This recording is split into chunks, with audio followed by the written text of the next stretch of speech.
G'day, my name's Darryl Webb. Today we're going to have a good look at the Knockpix Vista H35R. This is a 512 sensor thermal scanner with a built-in laser rangefinder. So in this video we'll go over its specs quickly and what you get in the packet, but mainly we're going to talk about how it worked out in the field. I'll put a heap of footage of it being used so you can see it, what it looks like for yourself. We'll do some pros and cons and a conclusion at the end. Anyway, let's get into that.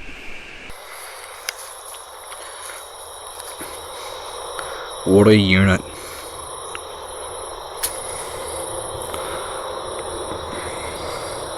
Oh, he doesn't even know there's a rabbit next to him.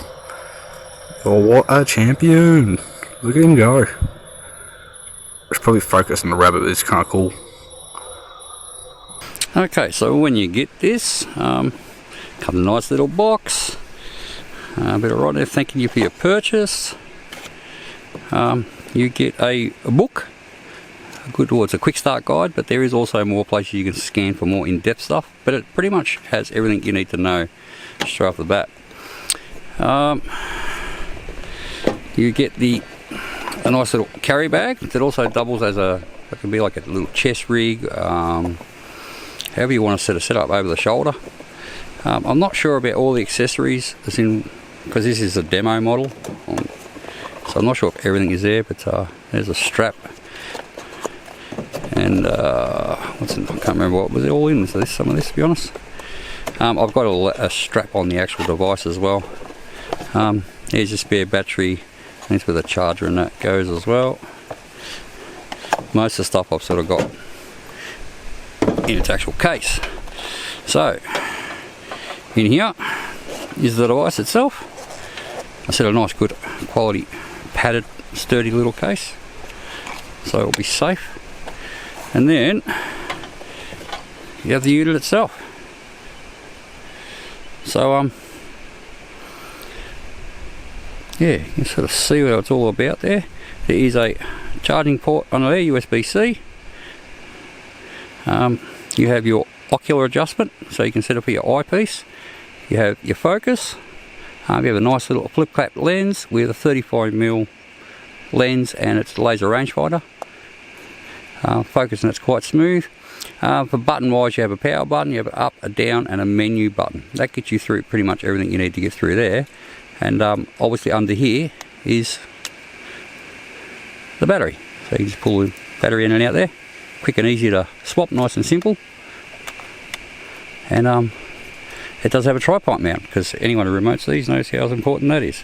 But all in all, build quality and everything seems really nice. I'll just quickly brush over some of the important specs, because we all know which ones are the important ones. This is sort of just showing the book here. It is very comprehensive. It even shows you how to join the app and everything like that, because it has got a good app. Okay, we'll just go quickly on these ones. So it's a 640 by 512. It is a sub 15 millikelvin, and it's got 60 frames per second, 60 hertz frame rate there. It's a f/0.9, so very fast aperture. Let a lot of information, a lot of light in. The field of view is 12.5 by 10. At 100 meters, it's 22 by 18. So that's base mag of 3 and it goes up to 28 times zoom. Zoom's actually pretty usable on this. I was a little worried about the 3, but it still has a nice wide field of view even at 3 base mag. So 1800 meters detection range. It's got 2560 by 2560 display. It looks fantastic. Max rangefinder distance is 1200 meters. It's got 64 gig of memory in it. It's IP67, so you know, pretty water resistant. It weighs 640 grams with a battery. That's the important ones you need to know. How did I go out in the field using it? Well, I have to say I was really happy with just the general purpose use. Buttons were nice and easy to find. You could do it well in the dark. Screen was very pleasing to look at, and everything it was very easy to pick up. I didn't have to think about it too much. A couple of things I noted is when you're using it, you will find you do have to focus it quite a lot. It's got a very shallow depth of field, so if you're going from if you're zoomed long way out, then it's fine. You're not touching the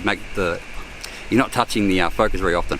But I did find for normal use, a little bit closer and a little bit further out, I was actually using the focus a lot. So that's something to be a consideration.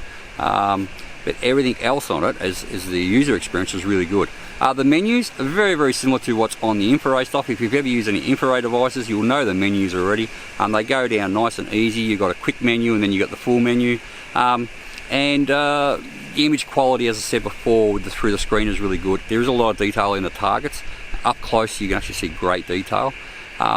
So the user experience was really good, and that little, it has image stabilization built into it. Now, I'm not going to say if you're walking around shaking like crazy it's going to keep it still. It won't. You'll still see, even the video clips I've showed you'll still see shake. But those little tiny micro jitters, I have noticed it knocks them off significantly. So it does make the experience looking through it a little bit more pleasing than what I've been used to. I did enjoy using it, and it's something that I think in the future other companies and maybe Knockpix themselves will probably implement, maybe even on a greater scale, because I said this is a very basic type of anti-shake image stabilization, but it was very noticeable and I did enjoy using it. Okay, so you can see through the Wi-Fi, you just join the Vista there. I've done that, I've connected to that. Let's open the app, the Knockpix app there. Oh, it was already open already. Alright, so when you're in there, connect to the device, you can do the viewfinder. So you can see there, I can actually see it through the phone, or you can do this to the tablet, whatever. You can make it full screen as well. You can record from here and do some other bits and pieces. You can also, from there, go to an album. You can see things you've already in local, that you've already looked at through the phone, or you can also go to the device and look at the ones through the device and save them to the phone. So it's a quick and easy way of getting video and photos off the device onto your phone. Nice and easy. Pros and cons. I'm going to start off with cons, because the cons for me on this one are particularly easy. I couldn't really find anything that I genuinely didn't like about it, or even that much room for improvement. Everything about it, the way it works, the way the menus, the way the buttons feel, all the important things that when you're using it, it all worked really well. I guess that Knockpix, being part of Infrared, they've had a lot of experience and they've had a lot of feedback along the way. So, yeah, I genuinely got to say, there's not really any cons. So, let's move on to pros. Bit of what I just said. Having, they've made a lot of models for Infrared, and they've, every time they go along, each new series, they improve on the last things they did. And I found that the Knockpix has sort of jumped straight in into where I describe it as, it's pretty much like the Infrareds, but with any little niggles you had left, they're gone. So, lots of pros there. Some of the big ones are, and I'll say one of the biggest ones straight away, is the image stability. When you're looking through this, and you're especially being, having a 3x base mag, quite often they do shake around a bit, and you'll find yourself, resting on your tripod or something, trying to steady them. Especially when you're you've got your rangefinder on. I did find with the image stabilization, it just kept the little tiny jitters out of the image, so it just made it a little bit easier a user experience. So I really did like that. Other pros are massive battery life. The battery life is just fantastic on this, and also image for the eyepiece.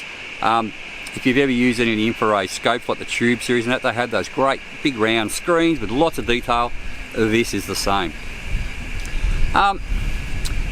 Button and everything layout is satisfactory. It's nothing to brag about, but it's definitely good and it works, and I was really happy. I think the thing you'll notice is, if you don't notice that you're using it, that usually means it's pretty good. And I just found everything on this, I didn't have to think about too much. Everything just sort of worked the way I wanted it to, and even jumping from one of the older models to this one, I still was able to adapt to it quite quick, and I didn't have to think too much of what I was doing. So on that, I'll say, yeah, that's pretty much the pros. Conclusion. This is a good general purpose scanner. I think anyone who got this one's going to be pretty happy with it. The app worked really nicely, and it does remote mount, so you can use it as a remote mounted scanner. The eyepiece was nice, so again, you're going to be happy with it if you're using it as a general purpose. You walk around with this one hunting. I was a little bit worried about it having 3x base mag. It seemed a little bit high for what I do, but I did notice when using it, they've still managed to keep that with a reasonably wide field of view. So it wasn't really much of a problem. So Infraray have done, well, it's not Infraray now, it's Knockpix. They've done a good job of it. Everything that you would like, that you've seen on other models that haven't been quite perfect, they've sort of fixed, I think. The rangefinder is very accurate, it's very easy to use. The eyepiece is very, very nice. The microphone audio and the way when you record it shows the information on the recorded image now, that's all on there. So sort of think of it as if you like Infraray products and their image quality, then you're going to be really happy with this one, because any little bugs that you had with the Infraray ones that I've expressed in the past in other videos, they didn't have. This one's fixed them all. I said, even when you're recording, it shows all the data on the screen and range finding and all that. So yeah, I think if you're someone who enjoys the image quality of the Infrarays, and this one being a bit better because it's got sub 15 millikelvin, then you're going to enjoy this unit. I guess that's sort of my conclusion. Okay, at that, I'll call this video done. I'd like to thank Knockpix.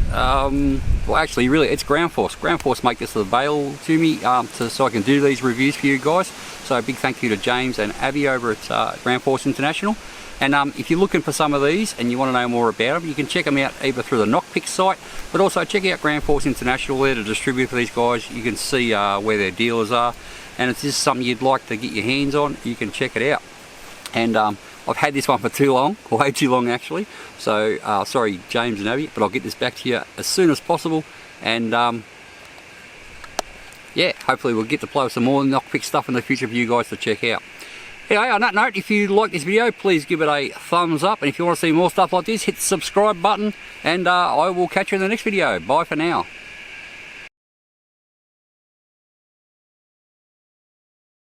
What was that?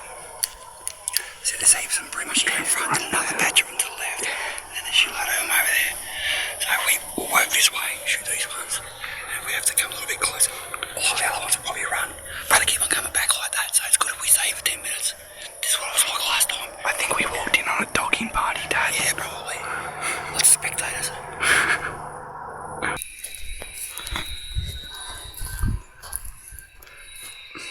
He's pissing. I see your small doodle, Dad. Huh? You only got a tiny little pecker. I can see it through the thermal.